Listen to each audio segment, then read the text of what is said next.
তিনি একদিন রাস্তা দিয়া নবীজির দরবারে যায়। পথের মধ্যে তাকিয়ে দেখে এক যুবক রাস্তার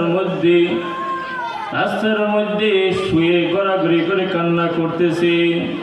হযরত ওমর ডাক দেয়, হে যুবক, তুমি কেন এখানে ঘোরাঘুরি করে কান্না করতেছো? ওই যুবক ডাক দেয়, খলিফাতুল মুসলিমিন ওমর, হে ওমর, আমি এত বড় গুনাহ করেছি, আমি তোমার কাছে বলতে পারবো না। তুমি যাও, নবীর দরবারে চলে যাও, আমার গুনার কথা আমি তোমাকে বলতে পারবো না। তো ওই লোকের কান্নাকাটি দেখে হযরত ওমরের চোখে পানি এসে পড়ছে। দেখবেন যে কোনো মানুষ মারা গেলে সে মানুষের কান্না দেখে আমাদের চোখে পানি চলে আসে। তার মা মারা গেছে, আমার তো মা মারা যায় নাই। তার বাবা মারা গেছে, আমার তো বাবা মারা যায় নাই। তারপরও মানুষের কান্না দেখে আমাদের চোখের মধ্যে জল চলে আসে, পানি চলে আসে। অর্থাৎ ওমরও তার এই ঘোরাঘুরি কান্না দেখে তার চোখ দিয়ে জল পড়তেছে। হযরত ওমর তিনি চোখ মুছতে মুছতে নবীর দরবারে চলে গেলেন। নবীজি দেখবে বলে, হে ওমর, তুমি কেন কান্না করতেছো? কান্না করার গুণ তো তোমার না, তুমি তো বীর পুরুষ, তুমি তো কান্না করতে পারো না। তুমি তো বীর পুরুষ, কান্না করে তো আবু বকর নরম মানুষ, তুমি তো কান্না করতে পারো না। আর তো তোমার ডাক দেয় বলে, ইয়া রাসূলুল্লাহ, ইয়া হাবিবাল্লাহ, আল্লাহর নবী গো, রাস্তার পাশে দেখলাম একজন লোক মাটির মধ্যে ঘোরাঘুরি কান্না করতেছে। কিসের জন্য কান্না করতেছে বলে নাই, সে বলেছে অনেক বড় গুনাহ নাকি সে করেছে। নবীজি ডাক দেয় বলে, ওমর, তুমি যাও, তাকে ডাক দিয়ে নিয়ে আসো, শুনবো তার গুনার কথা। তাকে নবীজির দরবারে হাজির করা হলো। নবীজি ডাক দেয় বলে, হে যুবক, তুমি কি এমন গুনাহ করেছো আমাকে বলো দেখি, আমি সমাধান করতে পারি কিনা। তুমি কি আল্লাহর আরশ থেকে বড় গুনাহ করেছো? যুবক ডাক দেয় বলে, ইয়া রাসূলুল্লাহ, আমি আল্লাহর আরশ থেকেও বড় গুনাহ করেছি। নবীজি ডাক দেয় বলে, তুমি কি আসমান থেকেও বড় গুনাহ করেছো? ওই যুবক ডাক দেয় বলে, ইয়া রাসূলুল্লাহ, আমার গুনাহ এত বড়, আল্লাহর আসমান থেকেও আমার গুনাহ বড়। নবীজি ডাক দেয় বলে, তুমি কি শিরক করেছো? তুমি কি কুফরি করেছো? যুবক বলে, না, কুফরি করি নাই।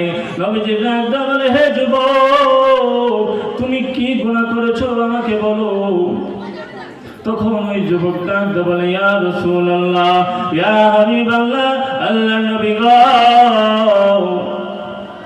আমার পেশা হলো মানুষ যখন মৃত্যুবরণ করে, যখন তাকে দাফন দেওয়া হয়, মানুষের কবরস্থান থেকে তাদের কাফনগুলো চুরি করে নিয়ে আসি এবং এটা বিক্রি করে আমার জীবিকা আমি চালাই, আমার সংসার চালাই। এটা হলো আমার প্রথম গুনাহ। ইয়া রাসূলুল্লাহ, আমি একদিন এক লাশের কাফন যখন চুরি করতে যাই, কাফন যখন চুরি করে নিয়ে আসি, চাইয়া দেখি এক যুবতী। ওই যুবতী দেখার পরে শয়তান আমাকে ধোঁকা দিতে লাগলো, হে যুবক, এই কবরস্থানে তো আর কোনো মানুষ নাই, তুমি যদি এই মহিলার সাথে জিনা করো তাহলে তো কোনো মানুষ তোমাকে দেখতে পারবে না। তখন ওই যুবক ডাক দেয় বলে, ইয়া রাসূলুল্লাহ, ওই মহিলার সাথে আমি জিনায় লিপ্ত হয়ে গেছি। যখন জিনা শেষ করে আমি যখন কবর থেকে উঠতে যাই, তখন ওই মহিলা ডাক দেয় বলে, হে যুবক, তোমার ঘরে কি মা বোন নাই? হে যুবক, তুমি আমাকে নাপাক কেন করলা? এই কবরস্থানে সকল মানুষের মধ্যে আমি হলাম একজন নাপাক মহিলা, তুমি আমাকে কেন নাপাক করলা? হে যুবক, তোমার কি এই কবরে আসা লাগবে না? তোমার কি একদিন মরা লাগবে না? হে যুবক, তুমি কি আল্লাহ তাআলাকে একটু ভয় করো না? হে যুবক, তুমি আমাকে কেন নাপাক করে দিলা? আমি আল্লাহ তাআলার দরবারে কিভাবে এই নাপাক শরীর নিয়ে উঠব? তখন ওই যুবক, যখন এই মহিলার এই কথা শোনার পরে ওই যুবকের ভিতরে ভয় এসে গেল। তখন থেকেই সে আল্লাহর ভয়ে কান্নাকাটি শুরু করলো। ইয়া রাসূলুল্লাহ, এই মহিলার কথা শোনার পরে আমি আর কখনো অন্যায় করি নাই, আমি আর কোনো গুনার কাজ করি নাই। আমি যে বলে, হে যুবক, এত বড় গুনাহ তুমি কেমনে করলা? এই যুবক এখন নবীজির দরবার থেকে উঠে সে রাস্তা দিয়ে হাঁটে আর বলে, নবীজি বলেছে আমি নাকি অনেক বড় গুনাহ করেছি, আমি নাকি অনেক বড় অন্যায় কাজ করেছি। এই যুবক এলাকা ছেড়িয়া পাহাড়ে চলে যায়। পাহাড়ে ডাক দেয় আল্লাহ, পাহাড়ে উঠি আল্লাহ তাআলাকে ডাক দেব আল্লাহ, হে আল্লাহ, নবীজি বলেছে আমি নাকি অনেক বড় গুনার কাজ করেছি। হে আল্লাহ, আমি তো অনেক বড়ই গুনার কাজ করে ফেলেছি। হে আল্লাহ, তুমি যদি মাফ করে দাও তাহলে তোমার তো কোনো ক্ষতি হবে না, তুমি যদি আমাকে জাহান্নামে ফেলে দাও তাহলে তো তোমার কোনো ক্ষতি, তোমার কোনো লাভ হবে না। আর যদি মাফ করে তুমি আমাকে জান্নাতবাসী করে দাও তাহলে তো তোমার কোনো ক্ষতি হবে না। হে আল্লাহ, তুমি আমাকে মাফ করে দাও। এই যুবক সে পাহাড়ে উঠি আল্লাহ তাআলার দরবারে একবার তওবা করে, একবার চোখের পানি ফেলে আল্লাহর দরবারে সিজদা দিয়ে কান্না করে, মালিক, হে মালিক, আমি তোমার গোলাম, আমি তোমার বান্দা। আল্লাহ, শয়তানের দেখাই পড়িয়া গুনার কাজে জড়িত হয়ে গেছি। হে আল্লাহ, নফসের গোলামি করি আমি অন্যায় কাজ করে ফেলেছি। ও আল্লাহ, তুমি ছাড়া তো আমার কোনো মালিক নাই। ও আল্লাহ, তুমি ছাড়া তো আমার কোনো প্রভু নাই। ও আল্লাহ, তুমি ছাড়া তো আমার কোনো দরবার নাই। ও আল্লাহ, তুমি যদি তোমার দরবার থেকে তাড়িয়ে দাও আমি কার দরবারে যাব? দুনিয়াতে যদি কোনো ভিক্ষুকের দরবারে ভিক্ষা না পাই অন্য দরবারে যাই। হে প্রভু, তুমি যদি আমাকে তাড়িয়ে দাও আমি কার দরবারে যাব? এমন ভাবে সে আল্লাহর দরবারে কান্নাকাটি করে। এরকম ভাবে 40 দিন পর্যন্ত সে আল্লাহর দরবারে কান্নাকাটি করে। আল্লাহ তাআলা ডাক দেবেন, জিবরাইল, তুমি যাও নবীর দরবারে চলে যাও, তুমি নবীকে গিয়ে 3টি প্রশ্ন করবে।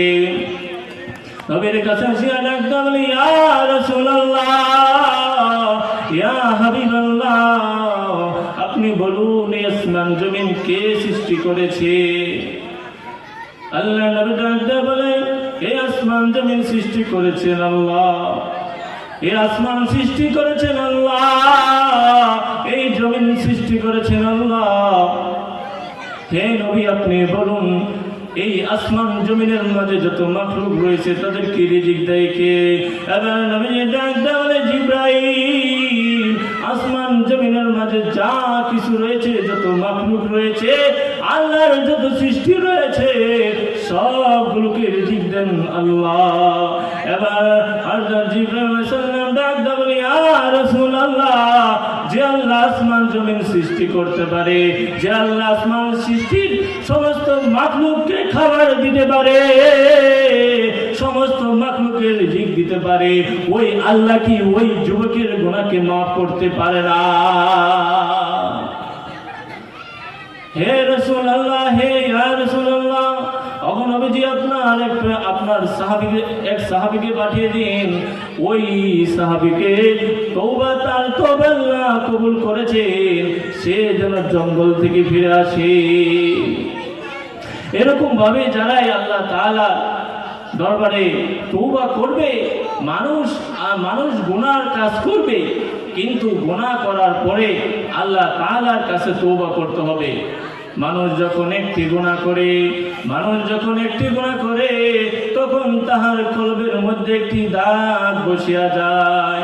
যখন মানুষ দুইটা গুনাহ করে তখন কলবের মধ্যে দুইটা দাগ বসিয়া যায়। মানুষ যখন তওবা করে আল্লাহর দরবারে ক্ষমা চায় তখন কলবটা আবার পরিষ্কার হয়ে যায়। আর যখন মানুষ তওবা করে না, গুনার কাজ করতেই থাকে তখন তাহার কলবটা এরকম ভাবে অন্ধকার আচ্ছন্ন হয়ে যায়। তখন ওই কলব দ্বারা আল্লাহর ইবাদত আর মজা লাগে না।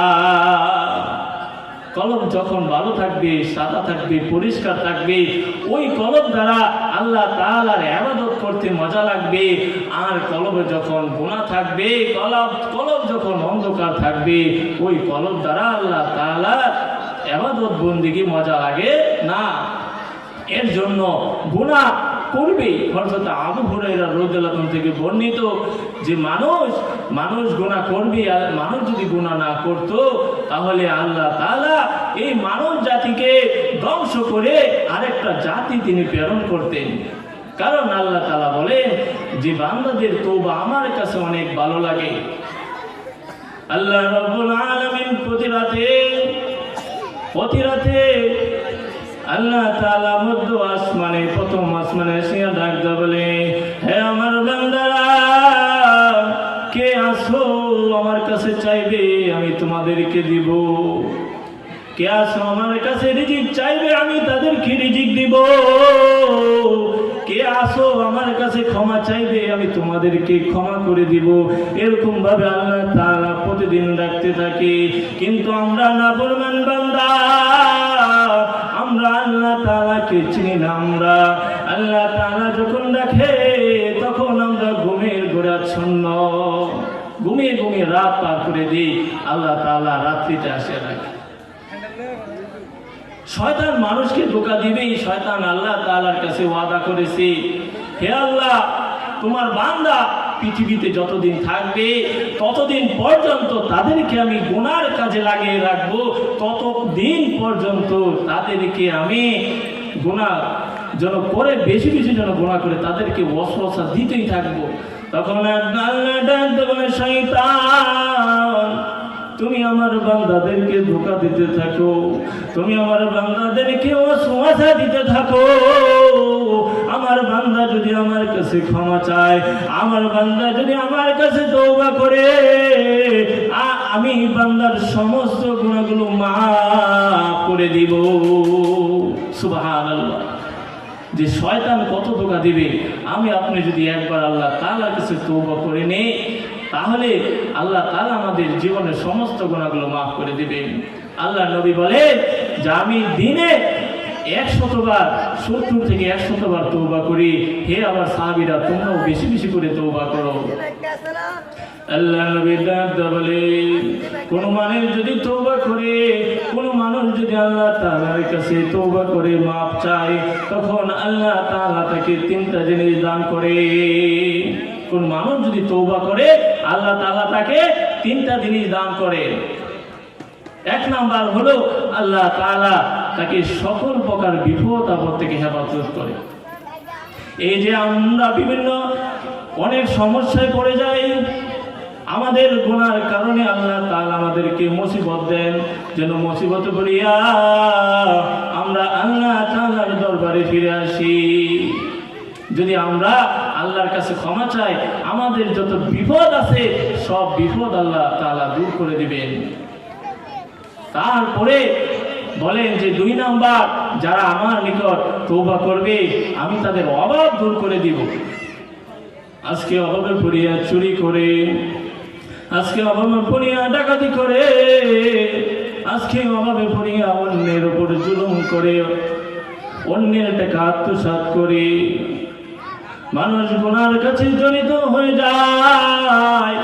অভাবে পড়িয়া মানুষ নানা রকমের গুনাহ করে।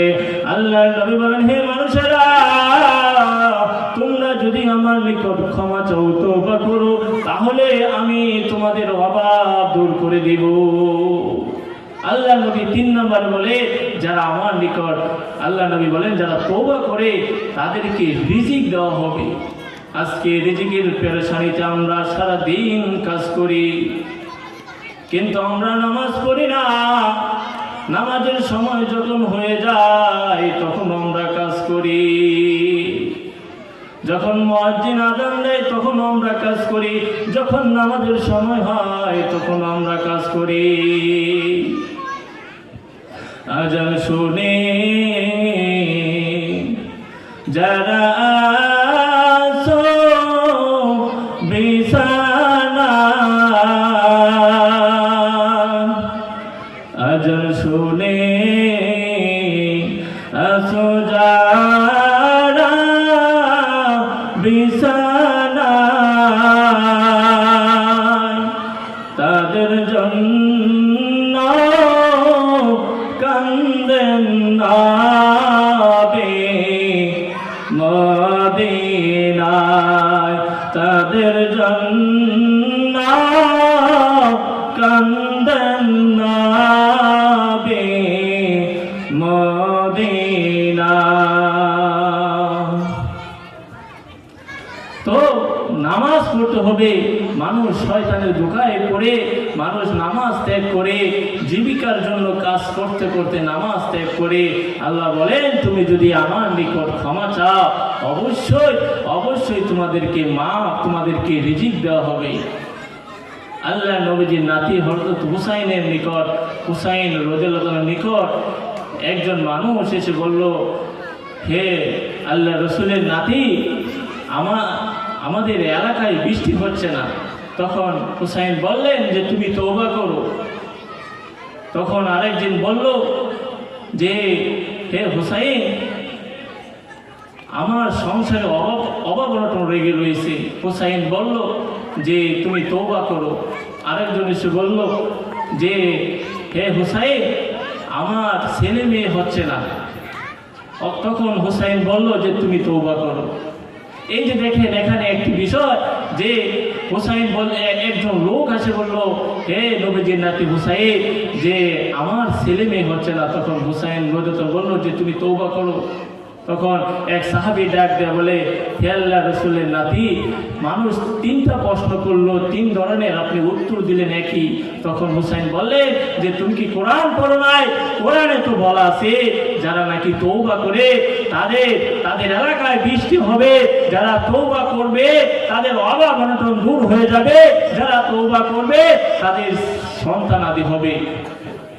তো তওবা করলেই আল্লাহ তাআলা সকল প্রকার ঝামেলা থেকে মুক্তি দেয়। তওবা করলেই আল্লাহ তাআলার কাছে যদি তওবা করে পরিপূর্ণভাবে চাইতে পারি, তাহলে আল্লাহ তাআলা আমাদেরকে সন্তানাদি দিবে।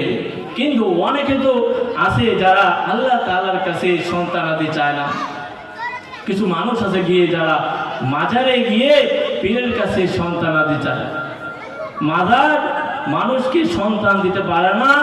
আপনি যদি এরকম আকীদা আপনার যদি থাকে যে মাজারের কাছে চাইলে মাজারওয়ালা আপনাকে সন্তান দিতে পারবে, তাহলে এটা কি হবে? শিরিক হবে। তো এর জন্য আমাদের চাইতে হবে আল্লাহ তাআলার কাছে। মাজারে চাওয়া যাবে না, মাজারে সেজদা দেওয়া যাবে না। কোনো পীর আপনাকে সন্তান দিতে পারবে না, কোনো পীর আপনাকে ছেলে মেয়ে দিতে পারবে না। এর জন্য যেই কথাগুলো বললাম ওই কথাগুলোর উপর যেন আমরা আমল করতে পারি, সেই তৌফিক আল্লাহ রাব্বুল আলামিন আমাদেরকে দান করুক। ওয়া আখির দাওয়ানা আলহামদুলিল্লাহি রাব্বিল আলামিন।